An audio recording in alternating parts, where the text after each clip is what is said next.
The next presentation is coming from Leo Zhang at Örebro University, and he will speak about mass balance analysis of extractable organofluorine in Swedish blood. So Leo, please, you have the floor. So thanks for the introductions, and today I'm so happy to share with you guys about the our recent research findings about the mass balance analysis of the extractable organofluorine in human blood from Sweden. And to begin with, I would like to introduce to you some of the terms that you may come across during the presentation. So first of all, you may have heard about target analysis. For target analysis, is referred to the compound that we know that what we're going to measure in the sample. For example, in this case, you will see there's two classes of compound. That one is the carboxylic acid, the other is sulfonic acid. So the common one that we usually do monitoring work is the PFOS, and that is PFOA. We know what we measure, and then we can measure this compound using the liquid chromatography tandem mass spectrometer. But today's topic is talking about extractable organofluorine and what this means by extractable organofluorine. So to understand this term, we need to understand that in the sample, it contains the total content of fluoride here. And then we can divide them into two parts. One is the inorganic part, and the other is organic fluoride part in here. And depending on the method we use to extract the fluoride, organic fluoride content in the sample, so we gave a term called extractable organic fluoride. And in this case, we use our own method using the ion pair expression in this presentation to measure the extractable organic fluoride using the combustion ion chromatography. And in this presentation, I'm not going into details of the technical terms, but if you have any questions or need clarification, so we can discuss at the end of the presentation. So now go back to the extractable organic fluoride. So this is the main part that we can measure the organic fluoride in the sample. And actually within this, so PFOS or PFOA is part of the extractable organic fluoride in this section. So maybe contribute to small or big proportion depending on the amount of the PFOS existing in the sample. And when we say the term called mass balance analysis of extractable organofluorine or EOF, so which is the difference between the amount of EOF minus this one.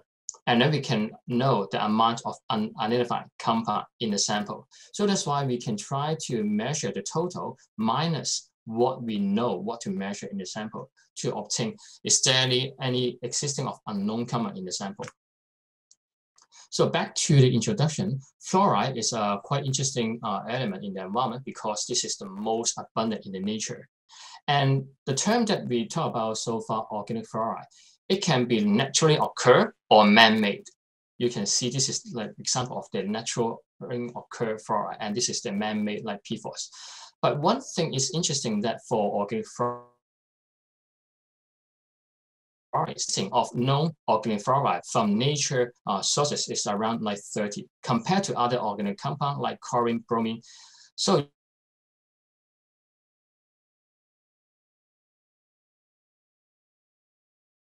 environment in human blood is most of them are from the human man-made source. And the question nowadays, like we have been discussed so far, so what to measure, what to monitor in monitoring program. And as we all know that from the report released by OECD, so right now we know that we have more than 4,000, almost 5,000 compounds of PFOS has been registered and has been in use in the global market.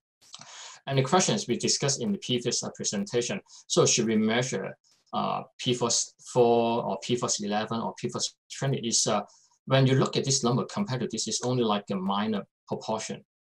And more recently, not more recent, actually it's a few years ago that I did a study in the German Specimen Bank looking into the EOF content in students living in Germany. This is one of the results.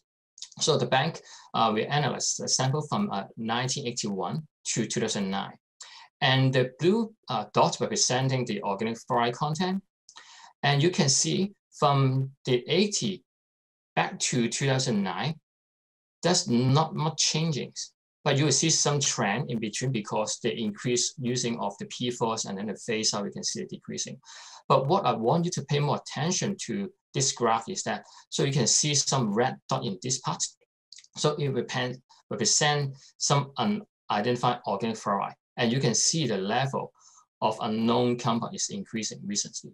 So that's why we try our best to measure more and more compound, but in fact, we cannot measure like 4,000 compound in the sample. So that's why I'm trying to use another approach to measure the UF, the extraordinary organic fluoride content, to understand the situation of, let's say, to represent PFOS contamination. And in the next presentation, we'll talk about the temporal trend of UF. I'm not going to into details to discuss this report. And what you can see is that, so there's a 3 graph I extracted from the publication from this one. And you can see total PFOS is decreasing. TF is also decreasing, but you can see that the slope is not that steep at the PFOS. And UF is a little bit difficult to measure, to see the trend because of the long detect in the sample. So that's why there's a need for us to understand more about the extraordinary organic fluoride in the environment.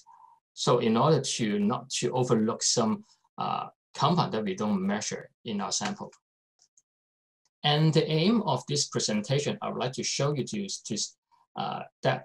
result of UF in the human blood, whole blood sample collected from Sweden, from 5 different towns, from Umeå, Örebro, Uppsala, Stockholm, and Malmö. So these are the whole blood sample when the people, when they donate blood, and they receive a questionnaire whether or not they would like to participate in this study to understand like the background level or like the general UF level in human blood. And to compare with, there's one site from Wannabe that the people living there has known to be exposed to PFOS for some time through drinking water of contaminated with firefighting foam, so as to compare what's the use of the measuring UF in human blood. And the other aim is that to conduct a mass balance analysis of UF in the whole blood sample to see whether or not like are there any unknown in the sample. If so, how much proportion are they very different like location? And also in this project, we also screen for some PFAS that are not commonly monitored in any monitoring program. And in this study, around 30 samples from different towns or cities were collected. And for Wannabe, we have around 20 samples. For the target analysis of PFAS, there are 63 were codified in this project. And those are like different classes: PFCA, carboxylic group, sulfonic group, and some precursor compound, and also including some novel or replacement products that to replace PFOS and PFOA. So now I just want to show the results of the fluorine mass balance analysis from different defined towns, 5 cities from Sweden. And in this graph, you can see that here it shows you the legend is like from different cities. And the number is like number of samples that has been analyzed, and they reported to above the detection limit.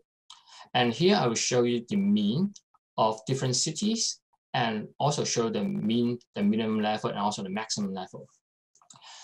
On average, when we took the average of this all sample, in Sweden, the UF level is around 7.8 nanogram fluoride per gram or per mil in a sample. And you can see the lowest we can find the UF is 0.5, and the highest is 49 nanogram F per gram in Umeå. So you can see that the highest level is from Umeå, and the lowest UF is from either from Malmö or from Uppsala. And you can see that the range compared with different cities are quite similar. So it's not that huge variance. And now we want to look at, after looking at the level, now let's look at the composition of the UF. And in this graph, you can see like there's 3 bars in here. So this is making the total UF 100%. And the black one representing the unidentified organic fluorine. And the striped bar in gray, you can see this is represent two PFASs. There are PFOA and also PFOS, including both branch and linear congeners isomers. And the white one is the remaining 61 PFAS in the sample. And you can see from this graph, it's quite interesting that you can see that the proportion of unknown vary, maybe from low as like around the highest as high as like 70% up to almost 50%. And you can see the contribution of PFOS and PFOA contributed quite significant amount to the known proportion. Actually, we can have a closer look in here. Let's say if I want to only measure PFOS and PFOA in the sample, then we can get as much as like 41% in mmol to represent the entire one. If I measure 61 comma more, we can get an increase for another 11%. And in UMIO, you can see that for measuring PFOS and PFOA can account for majority, like 12%. If you increase the number of analytes, so it only increased for 3%. So now you can think about, let's say, if you don't have the capacity to measure UF, then measure PFOS and PFOA can give you a quite significant amount of the the known PFOSs that you can measure out of the 61. And what about the identity of the 61 PFOSs? Actually, you can see from this graph. So the ones that the PFOA, PFOS in here, so represent the PFOS2 in the previous line. And the extra, you can see from this green and also from this orange bar, actually represent the long chain PFCAs and PFSA, sulfonic acid. And even though when we try to measure as many as compound, let's say for the C2, C3, or short chain, and some precursor compound, or even for some novel compound, the contribution is quite little compared to others. So to speak, that if we have only limited resource and then we need to measure during the human monitoring program, if we cannot measure UF, then we should measure PFOS, PFOA, plus the long chain PFCAs. And now in this graph, I'll add one more component in this graph is from Wannabe. So you can see that from this graph, before that, the average of in Sweden population is around 7.8 nanogram F. But here you can see the average for the people exposed to people in Wannabe is increased by a lot, like almost 200 nanogram F per gram. And it ranged from 90, almost 100 to 500. So you can see there's a huge difference between that. And again, you can see that from this graph, which is quite interesting when you look at this graph. Most of the UF can be accounted by the known PFOSs. Let's say the PFOS, PFOA, and the remaining some other 61. And if we look at what's the remaining 61 here, actually the all proportion is accounted by the hexane sulfonate, because we know that this compound has been found in the drinking water and the people has been exposed to this compound for a long time, and then they accumulate in there. So that's why from this presentation and this graph, we can see quite clear that we can see there's a distinguished population when we see the general public that with a lower UF level when we compare to the exposed people with a much higher level. And also, you can also say that you can measure, like for known PFOS, you can measure PFOS and PFOA. You can have a sense what's the contamination in that region. So to give some highlights of this presentation, so in general public, like what I said, is quite low when compared to the high exposed people. So it may be a good tool to detect any contamination based on the UF level. If we know what's the background in general public, and then if we see a surge or increase, then we know that that's maybe a case of the PFAS contamination, even though we don't know what they are, and which is good that in a way that if you are exposed to some unknown compound, unknown PFAS, then by measuring the PFOS and PFOA, it doesn't allow you to detect this pollution. And another conclusion is that the UF exposure across Sweden is quite similar. And the main driver for the UF, you can see, is PFOA, hexane sulfur, and PFOS, and some non-chain compound. And I would also do some highlights for the remaining 61. We can detect some of the ultra short, very, very small compound like C2 to C3 carboxylic acid. They were detected in 1/3 of the sample. And also we can detect some novel compound, like this is the cyclic sulfonates, hexane sulfonate compound in 70% of the sample. And this chemical is quite interesting because we know the use of it in avian hydraulic system. But how do general public get exposed to this chemical is still not well known. So it's quite interesting that it's quite important that we detect this compound, and in the future monitoring work, we also need to include this one at least. And the other highlights I want to talk about in this presentation is that I'll talk about the extractable organofluorine. So it depending on the extraction method.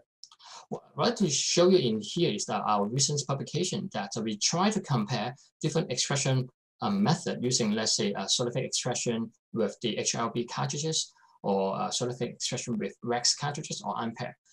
We spike the same amount of chemicals in the sample. After extraction, we measure UF, it gives us different values. It's not the same.